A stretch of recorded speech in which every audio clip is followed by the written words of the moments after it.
O contrato de traballo é un acordo entre o empresario e o traballador polo cal o traballador se obriga a prestar determinados servizos por conta e baixo a dirección do empresario, vale, por conta allea, é dicir, por conta do empresario e baixo a súa dirección, a cambio dunha remuneración, é dicir, o traballador cede o seu traballo ao empresario a cambio dun pago, que vai ser un salario ou un soldo. Isto é o que é basicamente un contrato de traballo. Entón, os contratos de traballo podense asinar en España por aquelas persoas que sexan maiores de 18 anos ou por aqueles que sexan maiores de 16, sempre e cando teñan o consentimento pois de algún dos proxectores ou de algún dos titores legais, é dicir, de algunha das persoas as que estén a cargo. Ben, as características do contrato de traballo, como acabamos de ver ou como vimos en bloques anteriores, son, en primeiro lugar, a voluntariedade, é dicir, o traballo é voluntario, ninguén pode ser obligado a prestar un traballo, o contrario sería esclavismo, xa o dixemos. En segundo lugar, o traballo é por conta allea, é dicir, o traballo realízase por conta e baixo a dirección do empresario. E, en terceiro lugar, a remuneración, é dicir, o traballo ten que ser pagado, ten que ser remunerado, senón non se considera que hai un contrato de traballo. O contrato de traballo pode formalizarse por escrito ou oralmente ou de palabra. En todo caso, hai determinados contratos que teñen que formalizarse por escrito obligatoriamente. E estes contratos pois son os seguintes: o contrato de prácticas, o contrato de formación, o contrato para a realización dunha obra ou servizo determinado, o contrato a tempo parcial, fixo discontinuo ou de relevo, o contrato a domicilio.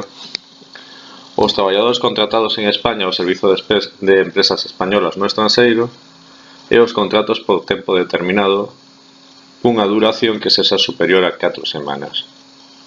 Vale, estos son os contratos que teñen que formalizarse obligatoriamente por escrito. Os demais podense facer oralmente, o que pasa é que o común é que se fagan por escrito. Mais adiante falaremos destes tipos de contrato ou de algún destes tipos de contrato. Cada unha das partes, en todo caso, poderá exixir que o contrato se asine por escrito, é dicir, o empresario ou o traballador poderán exixir que, aínda que o contrato se fixera oralmente, pois que acabe asinándose por escrito en calquera momento do transcurso da relación laboral, é dicir, en calquera momento dende que se formaliza ese contrato e se empeza a traballar. O traballador ten dereito a unha copia do contrato, xa o vimos no bloque anterior, e en caso de que extravíe esa copia do contrato, pedir unha copia á empresa ou pedila ao Servizo Público de Emprego. Os contratos laborais poden ter un período de proba. Ese período de proba hai que establecelo por escrito. E se non se establece por escrito, vale, dependerá do que se estableza nos convenios colectivos. O máximo serán 6 semanas para os técnicos titulados e 2 meses para o resto de traballadores. Non se poderá establecer un período de proba cando o traballador xa desempeñase as mesmas funcións ou similares con anterioridade na empresa, baixo calquera modalidade de contratación. É dicir, se a mí me fan un contrato sobre un contrato, é dicir, remato o meu contrato, me fan outro contrato, non me poden facer un período de proba, posto que xa de alguna maneira xa realicese esas funcións na empresa e se enténdese que xa pasei o período de proba.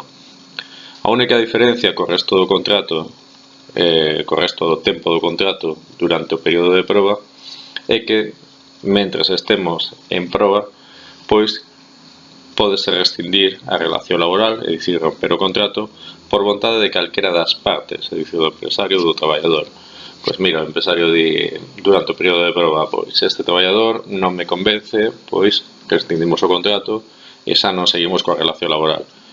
E o traballador tamén pode facelo no período de proba, sen alegar ningunha causa. É dicir, non hai que establecer ningunha causa para romper un contrato que este en período de proba e sen aviso previo, salvo que haxa un pacto no contrato que estableza pois que ten que haber un aviso previo ou algo semellante. No que respecta á duración dos contratos, un contrato pode ser indefinido cando non está establecida a súa data de finalización, ou pode ter unha duración determinada, entón é temporal. Bueno, non somente un contrato é temporal cando hai unha data determinada, senón tamén cando hai unha circunstancia que determina que ese contrato se vai a acabar. Xa o veremos logo, pois, un exemplo concreto que é o contrato de obra. En principio, todo contrato de traballo é indefinido e a xornada completa. A xornada completa en España enténdese 40 horas a semana. salvo que o contrato de traballo se estableza o contrario. As normas que regulan cada tipo de contrato establecen cal é a duración mínima e cal é a duración máxima cando o contrato de traballo non é indefinido, senón que é temporal. Ben, vamos ver tipos de contratos de traballo. Entón, imos desenvolver catro categorías fundamentais aquí. Temos en primeiro lugar os contratos indefinidos, xa os definimos un pouco. Son aqueles que non teñen data de finalización, poderán ser a xornada completa ou a xornada parcial, ou tamén para servizos fixos discontinuos. A xornada completa, 40 horas a semana, a xornada parcial, menos de 40 horas a semana, e fixos discontinuos son este tipo de contratos que se establecen durante unha tempada de tempo, ano tras ano. Vale, pois, por exemplo, a campaña de Nadal, pois todos os anos. Ese é un contrato indefinido en principio, fixo, discontinuo, indefinido. Despois temos os contratos que son temporais, cando o contrato ten unha data de finalización ou algunha circunstancia que cando se produza fará que remate o contrato. Tamén pode ser a xornada completa ou a xornada parcial. En terceiro lugar temos os contratos de formación e aprendizaxe.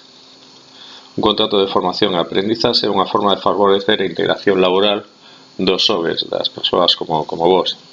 De modo que, por un lado, pois hai unha actividade laboral retribuída e, por outro, o traballador recibe unha formación regrada na empresa. Para que un contrato poida considerarse de formación, a actividade formativa do contrato será necesaria para a obtención dun título de formación profesional ou de algunha certificación académica. Isto é o que é un contrato de formación ou de aprendizaxe.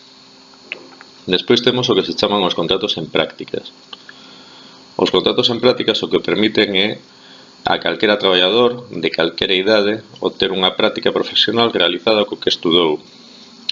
Para isto, o traballador debe posuir un título universitario ou un título de formación profesional finalizado como máximo nos 5 anos anteriores á realización deste tipo de contrato. 5 anos que poden ser 7 se o traballador é discapacitado. Ten unha serie de características. Ten un período de proba, que será o que se estableza no convenio colectivo, como dixemos antes, pero no seu defecto, vale, non poderá superar os 2 meses para titulados superiores e un mes para titulados medios. Como vedes, son períodos de proba inferiores aos que dicíamos antes. A duración do contrato, en principio, é de 6 meses a 2 anos como máximo. E pode prorrogarse por períodos mínimos de 6 meses en un máximo de 2 ocasións. É dicir, podemos ter 2 prórrogas deste tipo de contratos como máximo, vale? Período de duración de contrato de 6 meses a 2 anos e pode ter 2 prórrogas de como mínimo 6 meses cada unha. A retribución mínima será pactada no convenio colectivo e no seu defecto un 60 ou un 75% durante o primeiro e o segundo ano respectivamente do salario fixado para calquera outro traballador que está realizando as mesmas funcións na empresa. É dicir, que se non se establece nada no contrato ou no convenio colectivo, pois o primeiro ano un traballador en prácticas cobrará o 60% do que cobra un traballador nas mesmas condicións que realiza as mesmas funcións da empresa e o segundo ano un 75%. O contrato poderá ser a xornada completa ou a xornada parcial, como os anteriores, e se o contrato se formaliza cunha persoa discapacitada, entón teremos unha bonificación do 50% na cota patronal a Seguridade Social, na cota que paga a empresa a Seguridade Social. Isto é así para que as empresas fagan este tipo de contratos, para incentivar este tipo de contratación. Pois se di as empresas que van ter que pagar menos a Seguridade Social se contratan un traballador pois nestas características, cun contrato en prácticas e que ademais sexa discapacitado. Por último, vamos falar dunha cousa, dun mecanismo, dunha ferramenta, se queredes, que se chama o asistente virtual para contratación. Vámoslo ver tamén nos exercicios logo. Ademais dunha guía para contratación, o Servizo Público de Emprego Estatal pois dispón dunha ferramenta online que chamase asistente virtual para contratación e serve para guiar os emprendedores. É unha ferramenta para as empresas, é unha ferramenta para alguén que monta unha empresa, por lo tanto é bastante interesante para a vosa formación neste curso, e guía a estas persoas que montan unha empresa para saber que tipo de contrato lle teñen que facer os seus traballadores, tendo en conta pois unha serie de características que ti lle vas meter a máquina, non? Aí pois vai aparecer a modalidade que mellor se asusta o tipo de traballadores que queres contratar. E como funciona isto? Pois son 5 pasos. En primeiro lugar, seleccionamos as características do empresario. En segundo lugar, o perfil do traballador que se vai contratar. En terceiro lugar, o tipo de xornada de traballo, dicir, completo, parcial. O tipo de contrato sería o cuarto lugar. Vai aparecer indefinido, temporal, para formación e aprendizaxe ou en prácticas, estas 4 modalidades que acabamos de ver.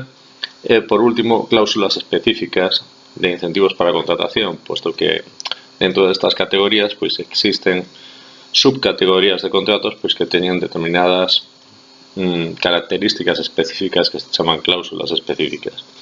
Ben, se nos eliximos todo iso, vale, no asistente virtual para a contratación, vai nos sair un modelo en PDF e este modelo en PDF pois podemos encher cos datos do traballador. Esta ferramenta non somente é útil para un emprendedor que quera montar unha empresa e quera saber que tipo de contrato quere facerlle aos traballadores, senón tamén é moi útil pois para o propio traballador para saber pois exactamente cales son os seus dereitos, obrigas, o tipo de contrato que lle van facer, etcétera, etcétera.